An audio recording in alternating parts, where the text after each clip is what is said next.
right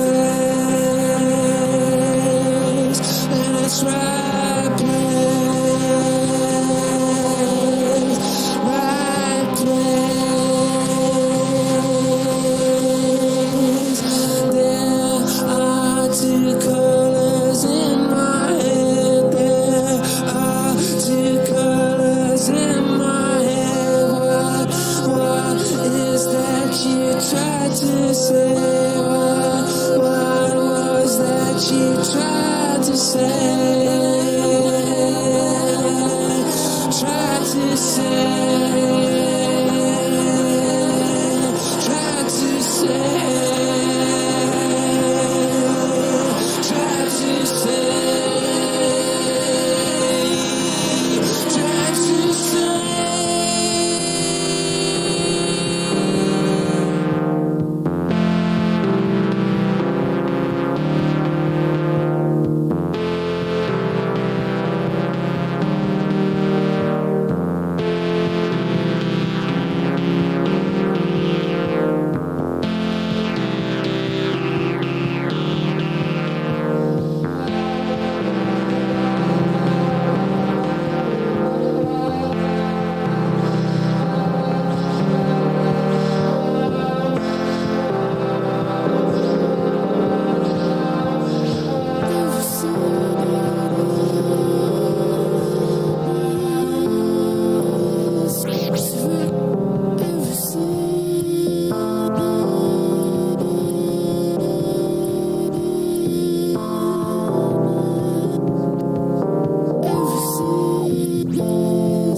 Hey everyone, welcome to Catalyst Energies. My name is Dee. Thank you for joining me. I am so grateful that you are here. Wow. Who was it, Barb, that said just now in the chat, what a Uranian start to the day?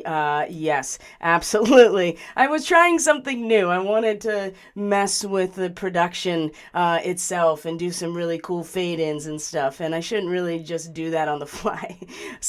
But welcome to Catalyst Energies. Welcome back, everyone. Welcome to the Starseed Ministry. We're here at Monday morning, April 4th, 2022. We are live. And let's check in with the chat here.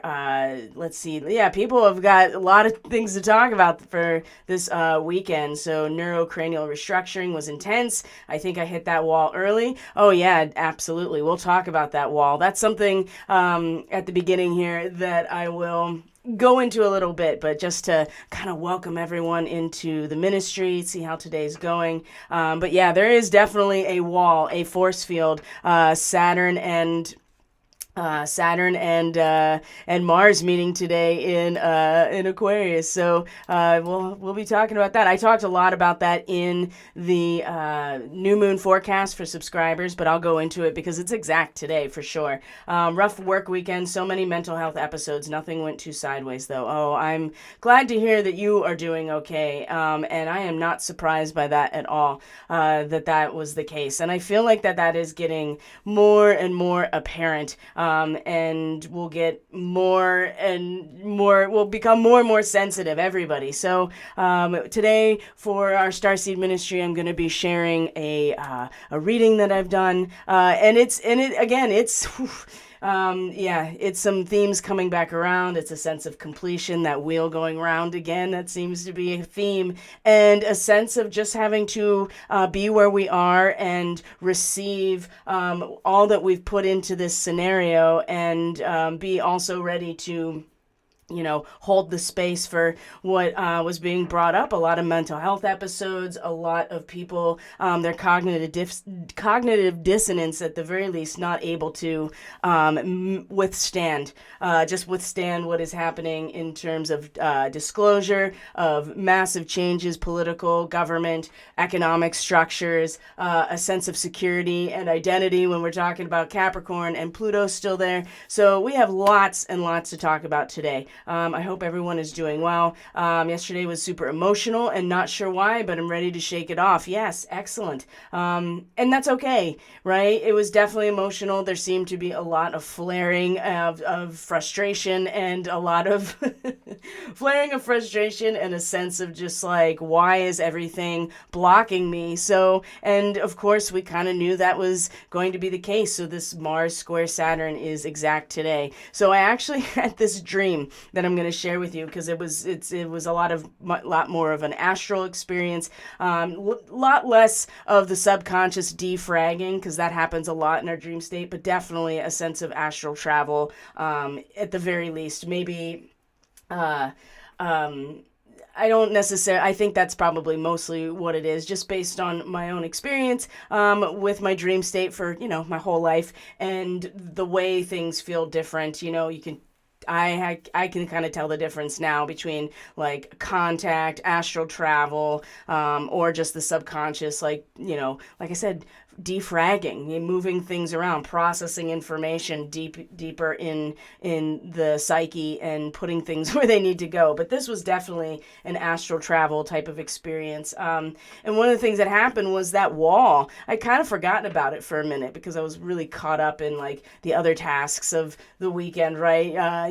Chores and outdoor chores, right? Landscaping, maintenance is like it's like my meditation. So I was really pulled into that. And then I had this dream that I woke up from this morning, this experience where there was this wall and I scaled the wall and did this gymnastic flip over the top of it, not even realizing that I had to in the moment. It was just kind of like, well, this needs to happen.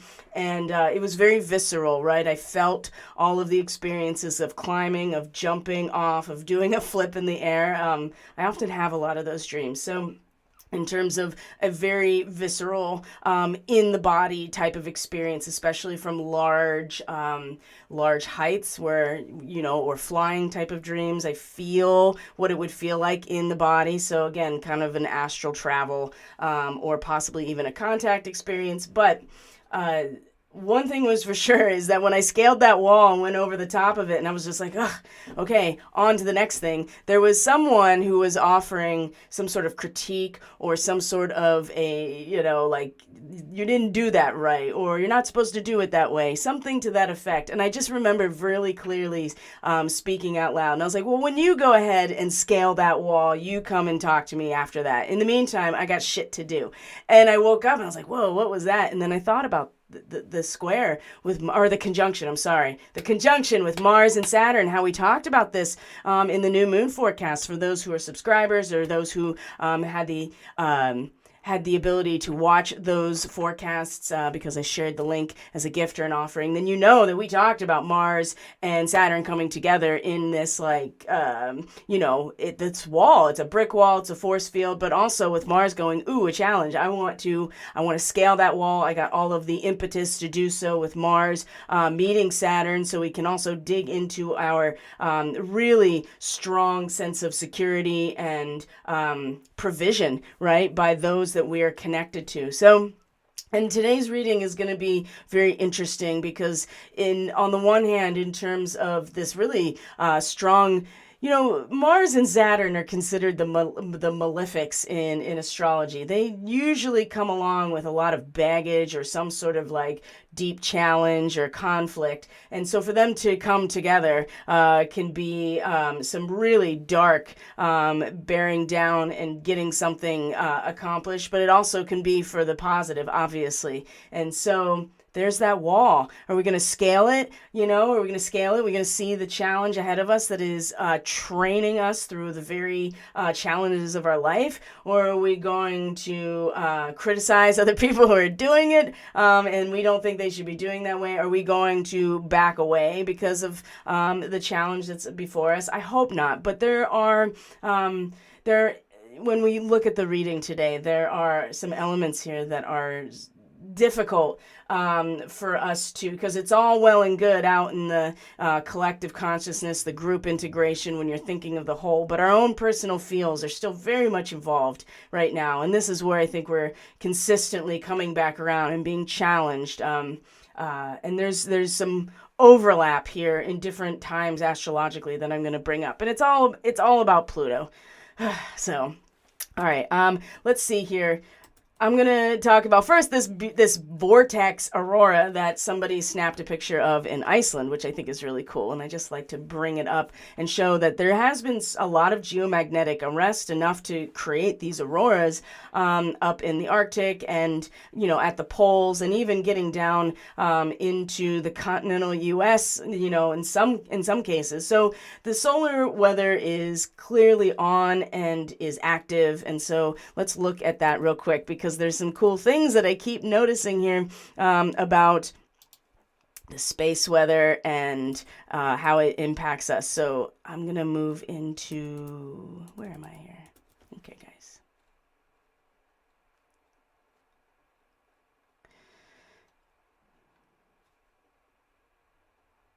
There we go. Yay. So you can see as of this morning, this is between 7, 8 a.m. Universal Time. So this is really early in the morning here in the U.S., late last night, possibly, depending on where you were. But you can see that the Schumann had been pretty, pretty base volume here. There's blips in its quality for the most part over the weekend.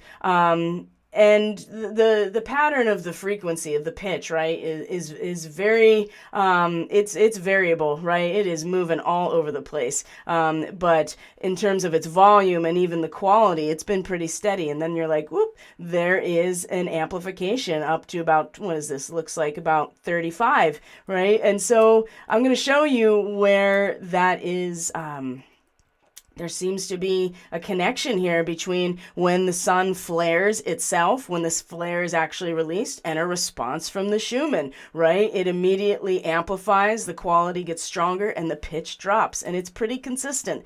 So let's look at some more space weather just so we can familiarize ourselves. So keep in mind, like I said, between 7 and 9 a.m. Universal Time. So if we go to spaceweather.com for today, let me get myself minimized here. We go to spaceweather.com for the day. So there's geomagnetic storms, later in the week. So we're looking at, what's today? The 4th. So Wednesday into Thursday, there was a huge magnetic filament that burst, which is different than a solar flare, but it still, throws plasma out towards us. And that's looking like it's probably,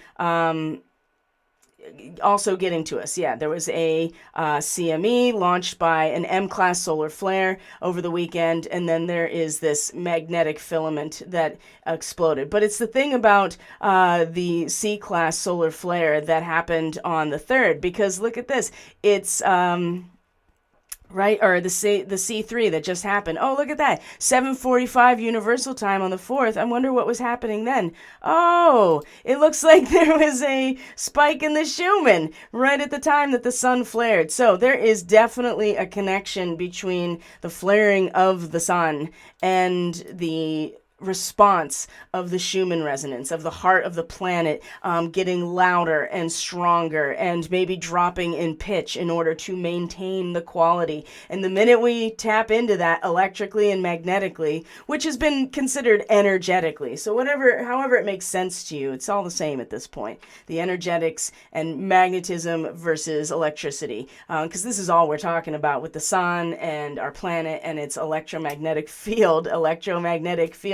It is when we tap into that, we find our resonance with that. It's like when it gets really loud, it reinforces us too. So when these space weather events happen that are getting stronger and more consistently more consistent, obviously, but also stronger and happening more often, that we are able to maintain ourselves. And I actually posted on Telegram something that I got from one of the space weather apps. I think it's Suspicious Observer's space weather app. It's just a chart that just shows you when the space weather increases in intensity and magnitude. It has these impacts on certain parts of ourself. And so psychological impact is a measured effect, or at least a correlation with this space weather. So not surprising that we have reports of people having mental health experiences over the weekend. Not to mention that we had a new moon conjunct Chiron. We talked about that a lot because that was on Friday. So people are hitting their wall. Their wounds of self are coming right up to the surface to be seen, almost like the plasma. Here's the thing about the sun and the way that these flares work, or these magnetic filaments bursting. It's like the magnetic field around the sun or the star itself it gets bunched up, and it gets like, tangled up. And so it's not, there's still plasma, there's still fusion happening in the core of the sun, releasing energy, releasing particles, releasing plasma, especially releasing energy, because nuclear fusion at that level is in fact releasing, enough energy to power the sun. So, but when it gets all bunched up, it builds and builds and builds, and then it bursts out. And so this is what's happening a lot.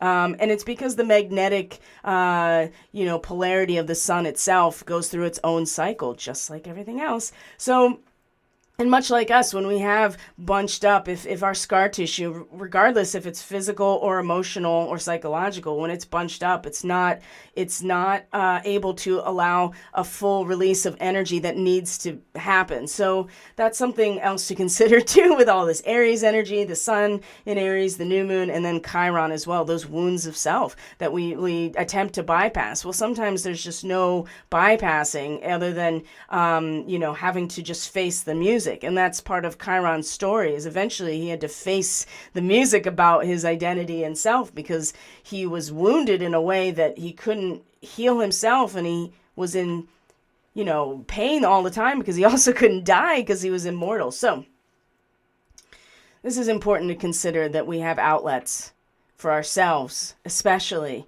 and that, somebody said lots of sobbing. That's been going on. Let it out, allow yourself to have your feels, because other people are not, and they will come out in ways that are mental health emergencies or crises moments, okay? So it's just public service announcement, my friends.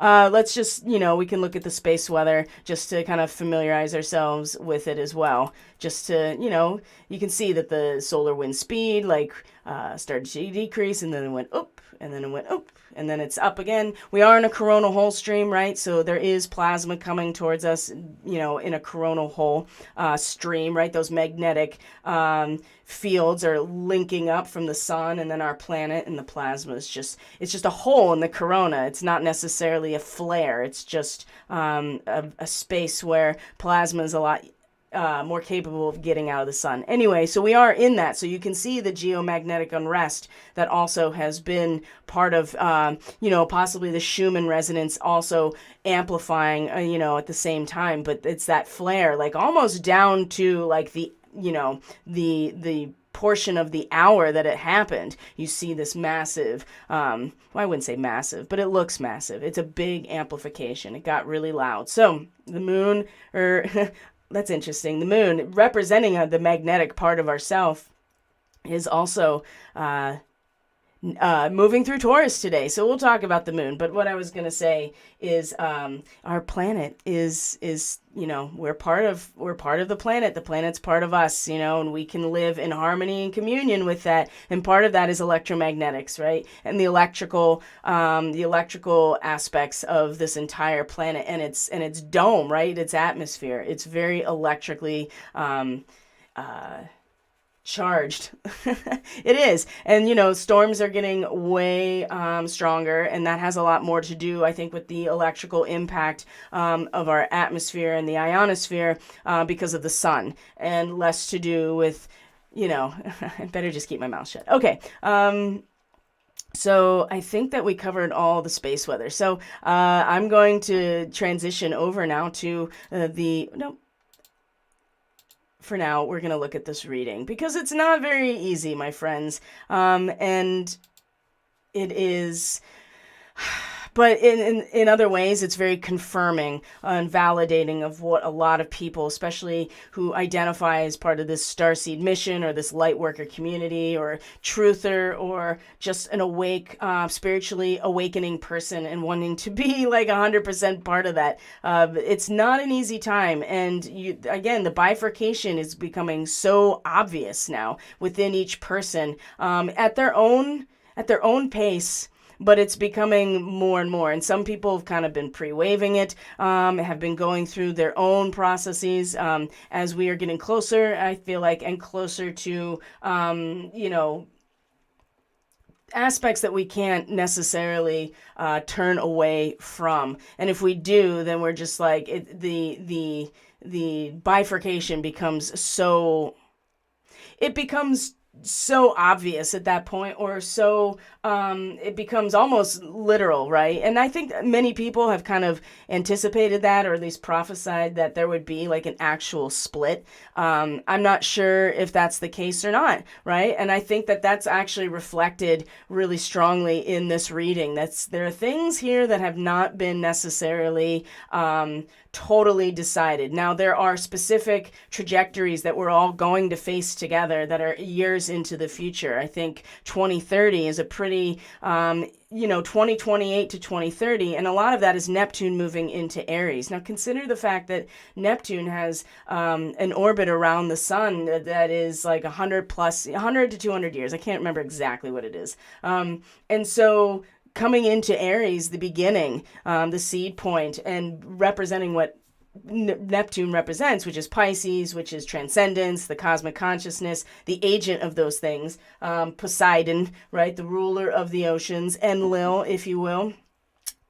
Coming into Aries, I've talked about this spiritual revival, right? A whole new spiritual transcendent cycle begins.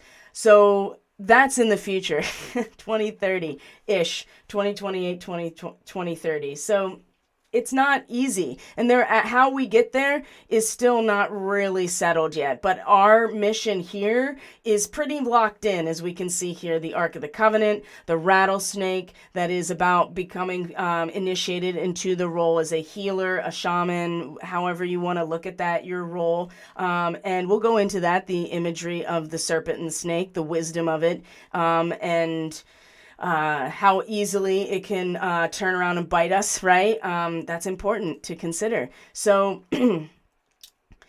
we have two very materially based types of cards here. Let's just go right into it, shall we? The completion, or the Four of Wands that's reversed. I mean, it's still a cycle that's completing. It's still, the completion, a material completion of some sort of project, some sort of cycle of health or healing, some sort of cycle of some sort of initiation or a relationship in any way. But there's also a sense, because it's reversed. I mean, I do feel like that many of us are going through this internally. Like there is, even if there's a sense of failure in the material world, we understand that we achieve spiritual maturity as a result. But when this card is reversed, especially if we are looking at it in terms of the overlay of the old guard, so to speak, or the false matrix that we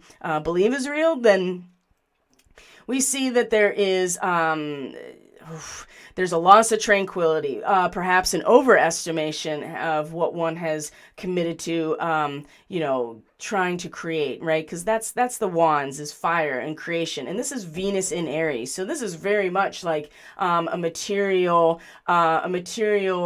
cycle coming around with Venus in something that we have initiated through pure desire and potency, and a sense of creation and transformation. So, but with the reversal, it does it does suggest that there's a loss of tranquility here, but that also could be a lot of inner completion for many other people, recognizing that the failures that they and this is actually kind of a big part of this lunar cycle, is this dynamic here of recognizing that there are no lost opportunities, really. It's just a matter of perspective. And when there's failure in one creation, it actually allows for a reevaluation, to try again. And this card in particular is that moment where it completes, and you get to kind of evaluate where, things have gotten to, because there's a material aspect that has found completion. So either way, when it's reversed, and then you have the Ace of Discs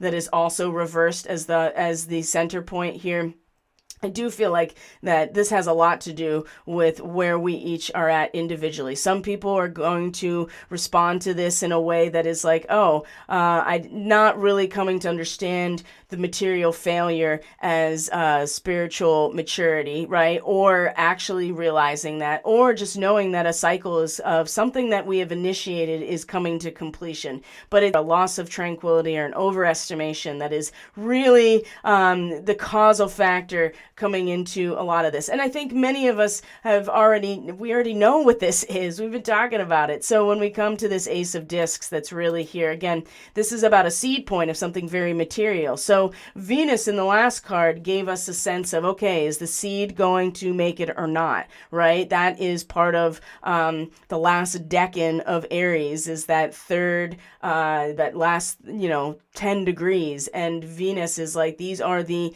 material aspects that define this creative potential, and you have to come to some sort of conclusion about it. So when this Ace of Disc, a seed that becomes a tree, or the beginning of creation, is also reversed. Again, this is going to be I think maybe a bitter pill, perhaps. Dissatisfaction with what has transpired so far. I would say that may very well be the case with this Four of Wands in reversal. Definitely dissatisfied with material circumstances. But again, that's impetus to make change or to align yourself differently. Maybe this is some sort of stunted growth because of what has, completed and not been very fruitful, or even has the potential to go further, has really reached a creation. And so there's a stifling. And again, it could be the inner seed that is growing. But considering everything else that is surrounding it, I would say that what we're looking at here, again, is just some really difficult and resisting what is coming around as a new seed, and not being aware, right? Being dissatisfied, perhaps, and really, I think, questioning. I think there's a lot of doubt here, and there's a lot of there's a bitterness here that I get in terms of things, because we've talked about that wheel going around, and like, it's not about where we're at on it, if we can stay there. It's about finding this, being the hub of that wheel. This is, again, Mars and Saturn together in Aquarius like this. This is, this can go a lot of different ways, but what I do suspect in general here, this is, we're definitely not sure in the collectively, and there is fear, there is a sense of dissatisfaction, and there's definitely a sense of anxiety and fear, and but what it ultimately is going to be able to do is allow for a much more balanced mental, logical perspective, like to really research and to find that sense of balance. When we get to the Six of Swords, right? This is our outcome. So this is actually really very favorable, but it starts out with some bitter pills to swallow and some sort of brick wall that represents a moment of completion. So we've seen this before in this situation. So guys, I think a lot of us are really struggling with, what is going on at the roots here in terms of our families, in terms of the people we really care about that make up our community. And when it's reversed, I mean, there's a sense of not belonging anymore. There's a sense of wanting to not be a part of anything. But this has come out a number of times here. And I know for me personally, like, I can really feel this. And so I think a lot of us are. A lot of us are feeling this, the deep feels about the people that we care about, that we feel spiritual communion with, or families, right? This is that Cancerian vibe. And again, this is a big thing that I want to go over just in general, and we will definitely be looking at it in the seasonal forecast, by the way, which will be all offered this week. That's the week that they're all blocked out for. So if you've booked one of those seasonal forecasts, How Can It Bloom? That's this week. So I think that a lot of us are struggling in the feels, right? And deeply struggling in the feels and the disruption in this type of, these types of relationships, right? And not so much the disruption in the relationships, but really feeling into, the just feeling into their disruption too, right? Like, we're all so strongly in these feels, and I think really still very much like rooted in and situated in a place subconsciously where it's just really not very, it's a difficult place to be. Let's just put it that way. So, there's a dispute in close groups or in families, and you don't feel like you belong anymore, right? I definitely, and this is just going to get more pronounced. I think that we've been feeling it, and I'm not saying that you can't continue to talk to the people you care about that are important in your life, that you feel a sense of loyalty and belonging to, but as this time goes through, part of that is feeling into other people's distress in these ways. So, and especially because this Ace of Discs, right at the heart of the matter here in its reversal, is really suggesting that it's, we know that it's, we just don't really like the seed necessarily, or we know that it has to be internally planted, but I get a sense that there's just a strong resistance to this new seed point, right? And this is a lot about where Pluto is and what Pluto's been doing, in my estimation, because a lot of things are really dying and not necessarily growing. And it's not that they won't grow, but this aspect is deeply connected to this reversal of the Eight of Roses. Now, on track. Now, this came out as, it came out in this position, the One of Scrolls, on track, right? We already have our foot, on the, we have our ticket, we have our foot on the stairs loading into the train, right? It's 3:40 on the clock. We have our, our suitcase, we're ready to go. Like, it's time now. And I think that many of us are like, is it? Are we sure we're on the right track? I think there's some real conscious consideration. Now, the moon is going to move into Gemini tonight into tomorrow. So again, it'll be kind of like, oh, am I on the right track? I don't know. Let me feel into, like, what are my other options? Let me look at my ticket again. I'm kind of feeling ambivalent about this, right? Because this is that bargaining part of the stages of grief. And also too, just really, really thoughtfully paying attention to, is this where I want to be going? Like, everything has already been taken care of, and we're literally getting on the train. And this is that moment of like, is this happening? Do I want this to happen? Am I going in the right direction? That ambivalence is really, really strong right now. And it's not anything that it's just a moment. It'll be a little bit more clear when the moon comes into Gemini tonight into tomorrow, because then we really will feel into that ambivalence of Gemini, where you're like, let me just endlessly feel into every option imaginable, right? And the thing about the Ace of Discs implies that it is all potential, but it's firmly brought into manifestation, in terms of its seed point. So, and I think that's the hardest thing that many people are probably challenged with, and they might not even realize what they're challenged with. It's so deep. But there's also a lot of real fear and worry about what's going to happen. Do I want to get on this train? I mean, it's too late now, honestly. We've already made all these decisions to get here. In fact, the Four of Wands really suggests we've reached a point already of completion, and we move on to the next iteration. So, and the Ace of Discs also, right? And so it's okay to have doubt. It's okay to be worried and anxious, and really consider we need outlets for these things. So ultimately, we do have a sense of where this can go, right? The Six of Swords is referred to as science in the Thoth Tarot. So you see all of these swords, they meet in the middle, the cross, and inside the circle itself, the geometry is way more balanced. But if you look at it outside, it's got a little bit more chaos going on. This is Mercury in Aquarius. Mercury in the, let's see here, Mercury in the second decan of Aquarius, right? So science, research, all embracing, thinking, search for truth, success after anxiety.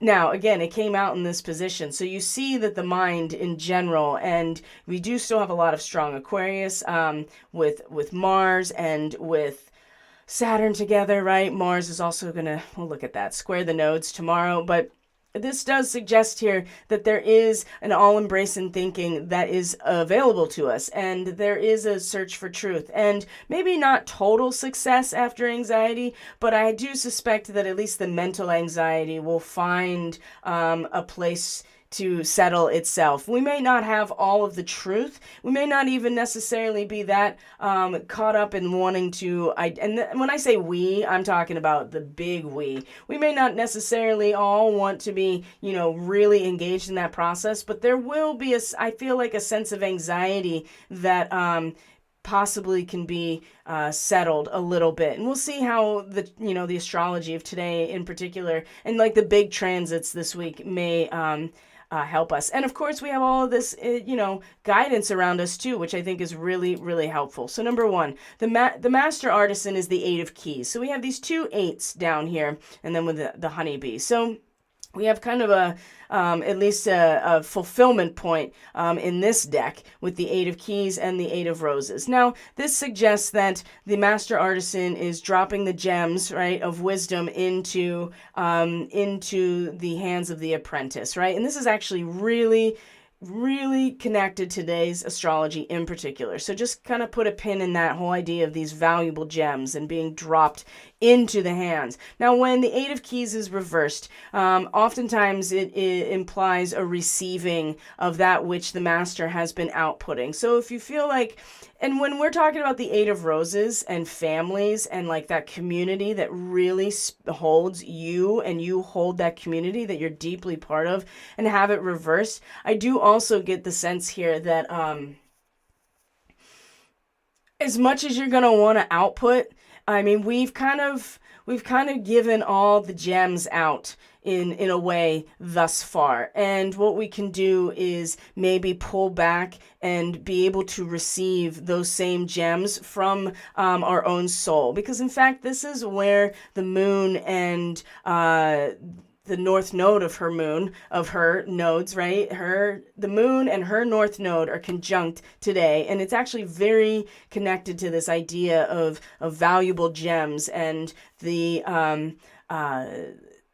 certifying of something that has naturally gained value and excellence over time. And so the soul is having us, really align with this concept of value and worth and intrinsic worth and these valuable gems. And it's about receiving them right now. And that can be really difficult when you are really feeling into a disruption in the family or in these, or even just your marriage, whatever your personal life is, and what gives you a sense of community emotionally is really what this Eight of Roses represents.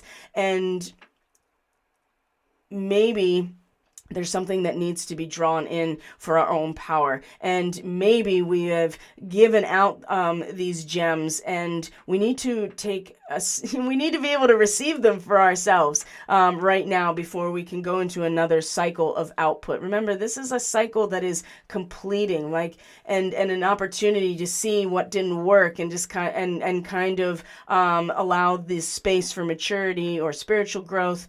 And the honeybee here, in fact, is about, I didn't even bring it up. Here it is. That's what I thought. I was like, I'm pretty sure that I brought up the honeybee. Let me bring the reading back, guys. There you go.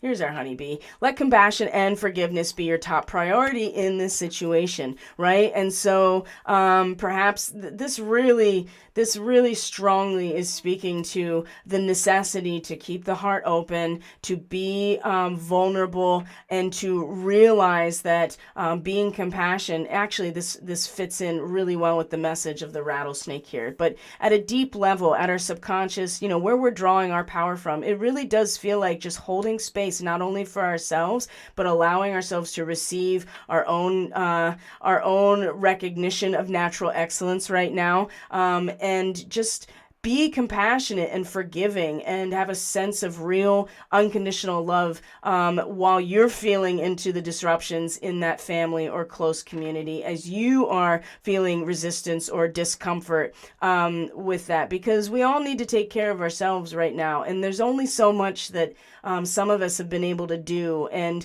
letting go of some of that sense of maybe guilt. I mean, this is a big part of Chiron right now. So the more we get pulled back into this sense of responsibility that's outside of our actual karmic contract, as we see with the Ark of the Covenant, I think the more we get pulled into those old narratives that Chiron represents, which is really easy then to kind of pull us into acting out, as opposed to being fully conscious of why we're here at a soul level. So the honeybee is about compassion and forgiveness, and being in the feels is very difficult right now, but it's really important if you are going to align with this identity, the Starseed identity, and the mission that goes along with it. So I keep doing this. I'm so sorry. All right. Now, just to remind ourselves, the rattlesnake. So on track, right? The idea is that we've already gone through all of the stages to get to this moment to make a decision, right? This is about making a choice and not even sticking with it, but just actually making the conscious choice, getting on the train and going in the direction. It'll take you on a trajectory. So I know that there is a sense of is this what I want to do? And it's because things don't feel good, right? Things are really a struggle for many people. But remember, this is about presently going through experiences that are initiations into purpose as a healer. And when we talk about the rattlesnake, and just the serpent in general, is when you're talking, that is the way to use the wisdom of the snake, not for our own gratification, right? This is how you go down this path. Gratification, a sense of manipulation, control, even with the best intentions. Excuse me.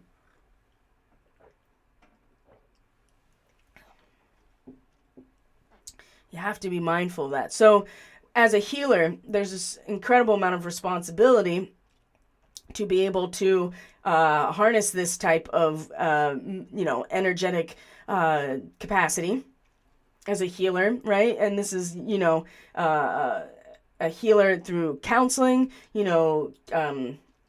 energy work, any kind of healing work that you are working with people, regardless, is represented here. And so compassion comes from an experience of your own suffering, right? And a sense that it's only when we accept that suffering is a natural part of being here in material form.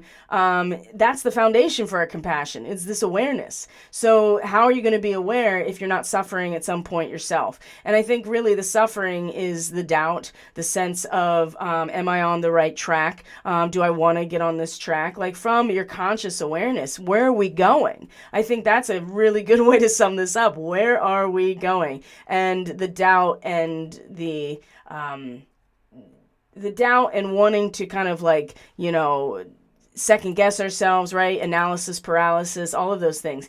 This is, what it is to allow for a sense of initiation so that we can be aware of other people's suffering. And beyond that, here is our Ark of the Covenant, right? The idea here that we have a karmic contract that's at the level of our highest self.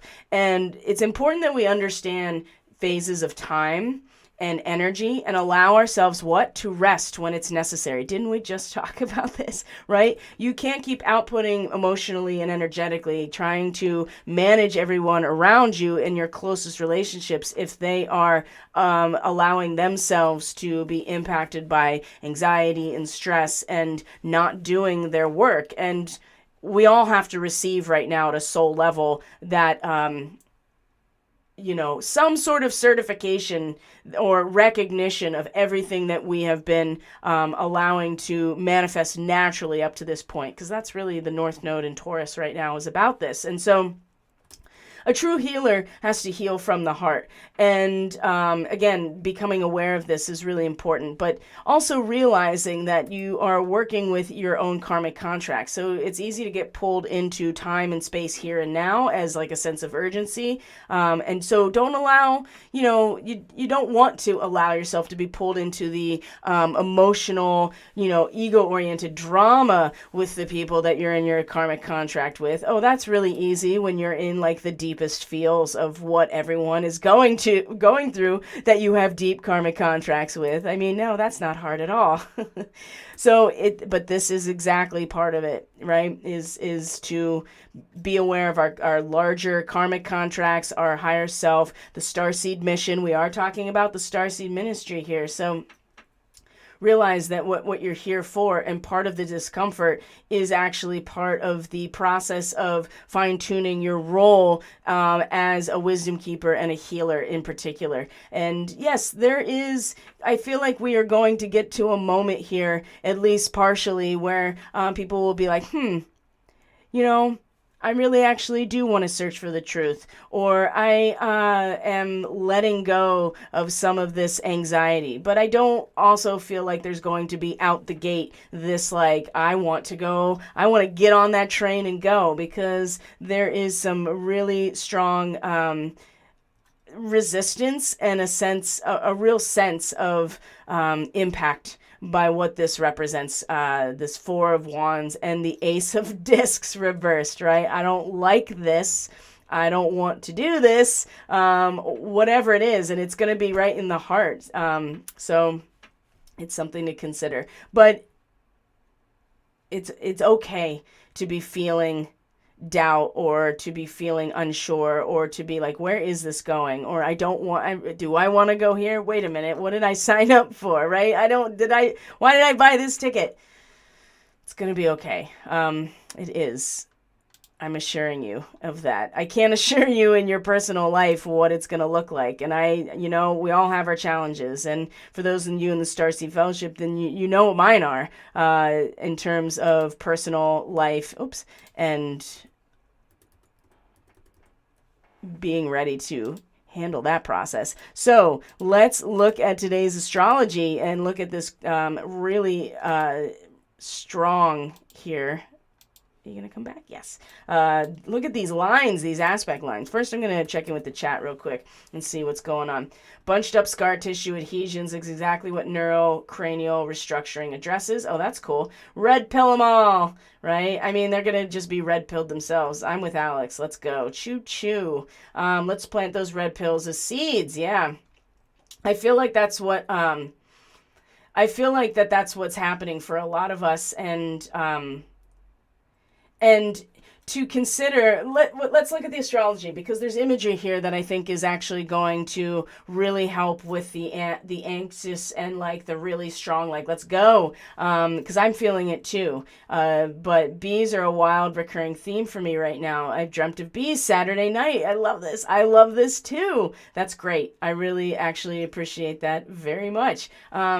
And, the bees, they have their hive, and that has its own strong symbolic occurrences in certain things right now. But I it works for them, right? And to understand how that is, how those systems can work for us and how they can't work for us, and just how important bees are to just like everything, right? They're like primary pollinators, and without them, we don't have food, right? Essentially, and they also interact with the electromagnetic field. Anyway, let's we don't want to get on a tangent here, although we could just talk about all this stuff all day. But this is the kind of stuff that we talk about in the Starseed Fellowship. So if that's interesting to you, you can find a link to Subscribestar in the box below, and that's $3 a month. And you have access to new moon, full moon forecast for your sign, and then the Starseed Fellowship Zoom gathering twice a month. Okay, so here we are. The moon is in Taurus, and this was very early this morning, so I want to show you these connections here with the moon and her own north node, right? The position or the trajectory of the soul in evolving right now. And this degree has a lot to do with the idea of natural excellence. So think about all of these gems, right? Let me see if I can even bring one up, because I went and got a bunch of cool stuff. Let's see one that's relevant to right now. Okay, how about this one? So you can't really see it, but it's citrine. So this is pretty common. It's a type of quartz that has the citrine, gives it like an amber, goldish brown color, and actually very like natural citrine is very rare to get that in its natural form. It usually is created through a process to give it that coloring, but it's just quartz. But citrine is really great to it's a purifier. And what's more is that you don't have to it purifies itself, right? It's self-cleansing. So I have citrine near my bed for when I sleep, right? Because it's a purifier. It's a filter. It's a natural filter. Electromagnetically, energetically, it's a natural filter. So anyway, these minerals, right? These precious gems go through a process that is a long natural process, and then we as an ego consciousness or a society or a collective in some way will identify the value that is intrinsically part of this substance because of the natural processes that created it in the first place. So this is where the North Node is. The moon meets the North Node today, early this morning, and at the very same time is in a square to Saturn. Now keep this in mind because Mars and Saturn come into an exact conjunction. So this is already pretty much like building and building. It's reaching a crescendo peak right now. So, and then the moon in its conjunction with the North Node, right? The trajectory of our soul. This is squaring Saturn and then in a sextile to Jupiter in Neptune. So actually Jupiter and Saturn are going to come into an exact aspect today too, called a semi-sextile. They're in a 30-degree angle with each other, which is the half of the sextile. It is the base triangle of this transmutational relationship through the sextile or the six, the Star of David or the Seal of Solomon, right? And for all of the symbolic references, if we just strip it down to what it means numerologically and in terms of our own development, it is that transmutational. It is the two trinities on top of each other that then come together and form some sort of harmonious bond, but something new, something different. And it requires our action. So these two together like this in this semi-sextile while the moon is meeting the North Node, this is all happening early this morning, right? 7 a.m. Eastern. So it's about natural, the natural excellence or the natural value that we certify as valuable because time actually matters in a material world. Does that make sense? And so we become very sensitive to this soul lesson right now. And yes, it's going to be in a sextile to Jupiter that is expanding all of the resources, giving us more resources than we ever could have dreamed of in order to substantiate this process. Or this soul learning or soul growth. And you have the moon right there that is, is like the magnetic field being amplified, right? Or a sense of magnification, right? Making it more powerful. It's boosting the signal. That's what I'm trying to say, the moon. And when I say boosting, it's the emotional, it's the energetic, it's the magnetic signal with the moon. So at a soul learning level, this is happening right now. Now the square to Saturn is the brick wall, right? The brick wall that is like, listen, you are not going past what the collective consciousness actually is right now. That bandwidth is guarded by Saturn because it's a force field that you cannot get past. And so Mars it's the wall, right? It's the wall that you scale. It's the wall that you look up at and you're like, nope, never mind, right? It's the wall that you try to bust through by banging your head through it like how many times. You remember Mars is like action hero, right? It's going to do what it needs to do. And when it meets this force field, it has a couple options, and we've talked about a lot of those options based on your sign. So just know that this is also squaring this whole moon meeting the north node in Taurus, and we're moving out of Pleiadian territory. We're still technically there, kind of. We're still within like a 2-degree orb of the first star in the Pleiades, but we're still there, right? It's got the resonance still, but not for much longer. So it's important that we identify the soul lessons right now that we're all being pulled towards, and that the signal is absolutely boosted. There is this massive expansion of resources that can be substantiated through us, and as a result of our connection to source or our mission, right? Pisces, right? That spiritual vision. And then, yes, it's going to provide a challenge to the force field that Saturn represents, but that doesn't mean that it's over. It's just a square that is like, hey, remember all of these, it's the Orion and the Pleiadian nature, again, coming to challenge each other and to find a way to learn or grow rather than fold up and be and succumb to the conflict of these squares, right? And so this is a lesson that we've been doing over and over and over. How do you stay with an open heart chakra, but also the disciplined and very rational, logical, and incredibly mentally powerful. This is mental acuity. This is refined intellect in Aquarius, right? This is the collective consciousness. And there are situations. This square in itself is a training simulation, right? Of how do I grow at a soul level? Where is the signal being boosted within me? Where am I feeling this? And where am I really feeling it when it comes to my responsibilities and my action in relation to society, right? And how do we, again, it's about being in two places at once and finding where that overlaps in order to make the most of it. So yeah, it's going to be challenging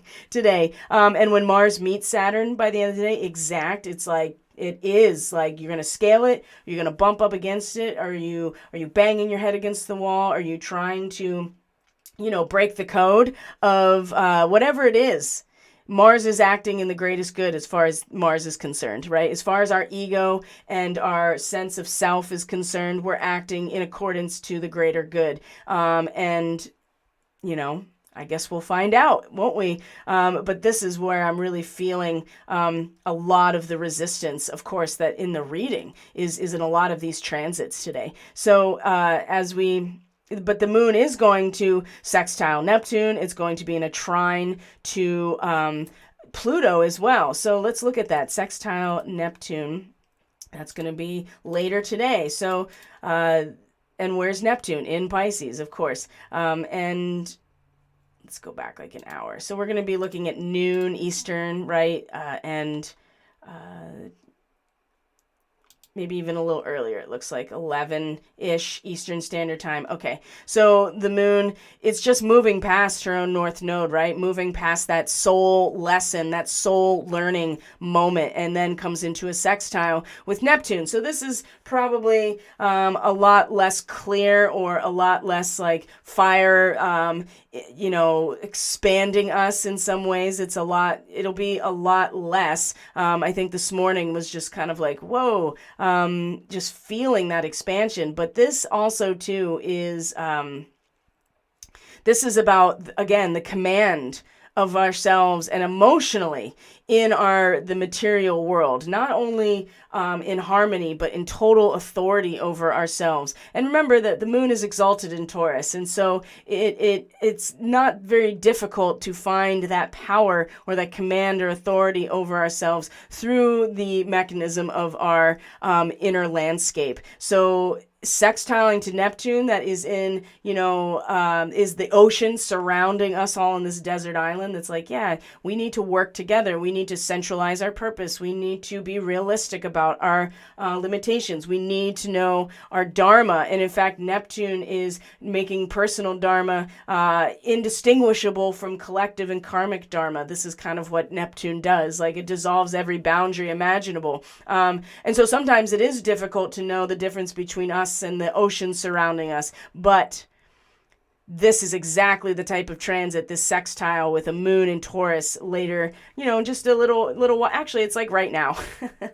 That is going to not only allow us to tap in internally and emotionally to the command of our own our own material essence, our own electrical and magnetic field.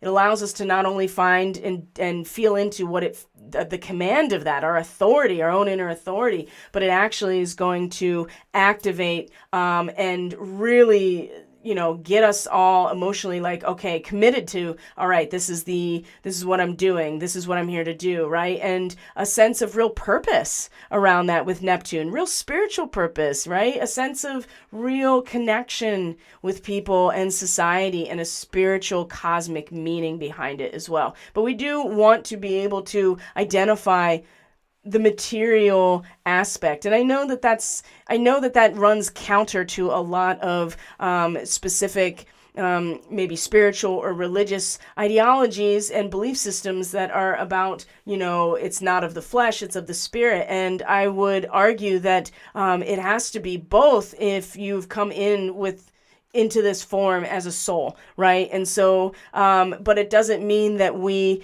utilize our command of our material world to satisfy and gratify some sense of wounding or shame or guilt, because this is what Chiron is supposed to be part of right now. So, and some people will, right? Some people will, because they've been waiting a really long time for something to happen, and they are not going to let their opportunities go awry right now. So, let's see here. Or lose them. I guess that's the right thing to say. They're not going to lose their opportunities if they can possibly help it. So, there you go. Now the moon will, Venus is going to be moving into Pisces by tomorrow, okay? So this is going to be quite lovely and also quite delusional, right? I mean, this can be where people just, are out to sea, right? The Princess of Cups is a lovely, lovely energy. And Venus coming into Pisces seems very dreamy, very compassion in a very material, valued way becomes so much easier and more, it's just more embodied, right? So that's going to be really nice. So she's coming into this last degree of Aquarius about, the conscious totality of being, not just in embodiment, but in a sense of society and human society and humanity, right? As a whole. And so, but the moon is going to actually square her right before, they're going to square each other in these very last degrees of Taurus and Aquarius.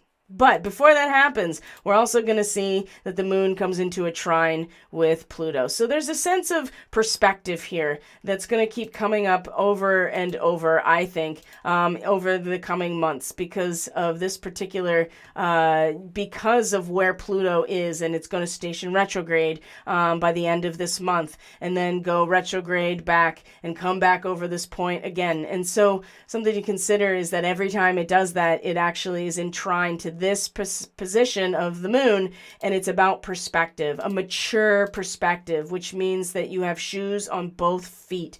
You have your understanding grounded in the spectrum of the experience, okay? And the Sabian symbol for this is about, two cobblers working at a table. And what is a cobbler? Someone that fixes shoes. And shoes kind of have this symbolic meaning of, going on your feet and being a sense of understanding of both positions. And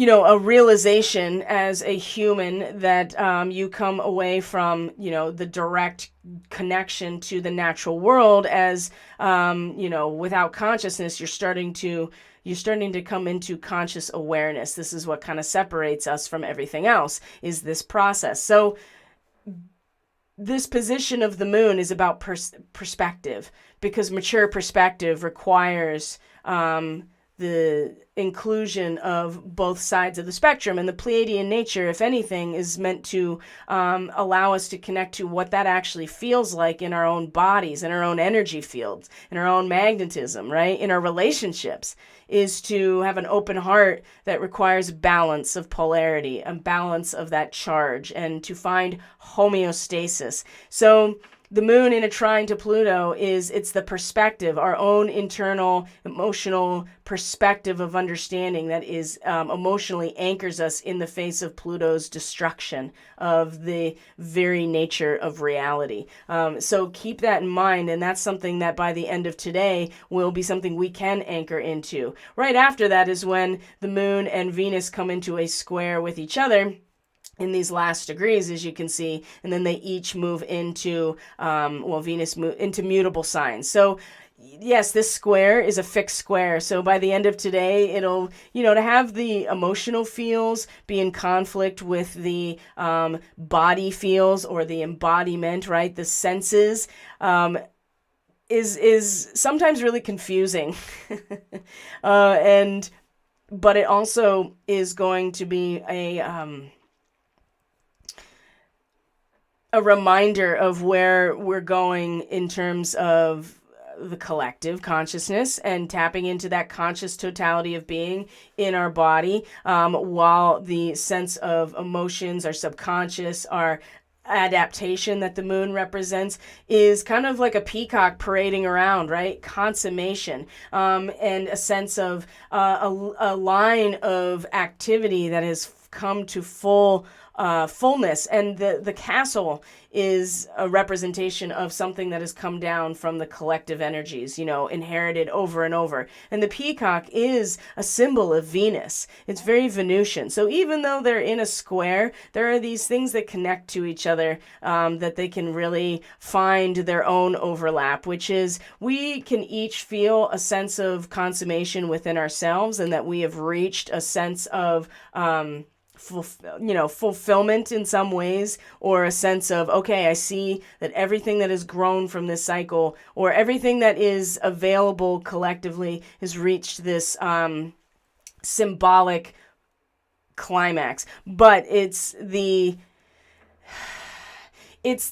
feel like that emotionally it'll feel way more comfortable than,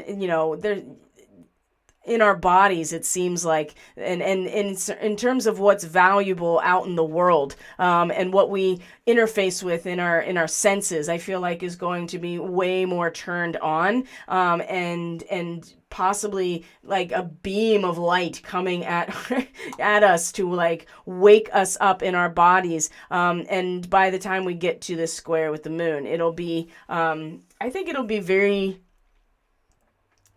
those fixed squares, I just feel like that it'll, again, what happens next, right?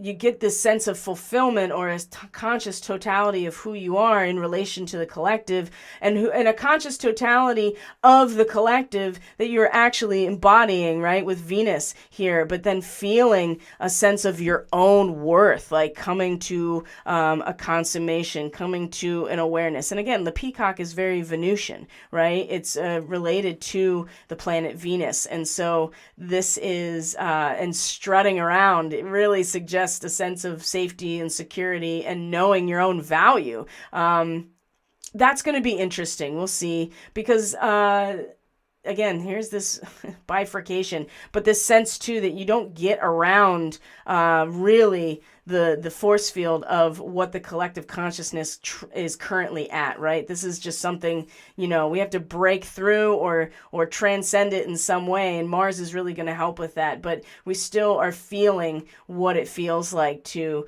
be in alignment with the collective consciousness of humanity versus what is coming to fruition within ourselves. That's going to be weird. That's all I can say about that. I just feel like that's going to be a weird transit. So, like I said, by tomorrow, the moon will be in Gemini at this point. You'll see that Venus will officially be in Pisces by the end of today, or tomorrow, excuse me, and Mars will be in an exact square with the North Node. So again, here comes that experience again of the Pleiadian nature and the Orion nature at odds with each other, and this time with Mars being that output and action-oriented energy for the greater good, for the discipline. There's going to be, I feel like, again, you're going to be wanting to push past that wall, and you have to figure out what the wall is for you. This is why it's important to understand where Aquarius is in your chart, because it'll show you what areas of life this is most likely going to impact. So we'll talk about all that tomorrow, or I'll talk to you about it tomorrow when I upload the Daily Medicine transmission for Tuesday the 5th. So in the meantime, my friends, I'm going to leave it there. Thank you so much for being here. I truly appreciate each and every one of you. I'm actually going to check in with the stream and the chat real quick and make sure everyone is, if you have any questions, anybody needs anything, you let me know. Drop it in the comment section too if you're catching this on the replay, how things are going for you, how we can all be supportive of each other. And I will see you guys tomorrow on the Daily Medicine transmission upload. So I love you. Thank you for being here. I do truly appreciate each and every one of you. I will be interfacing with y'all on Telegram throughout the day. Readings for How Can It Bloom are on their way this week. And stay golden, everyone. I'll see you later. Bye.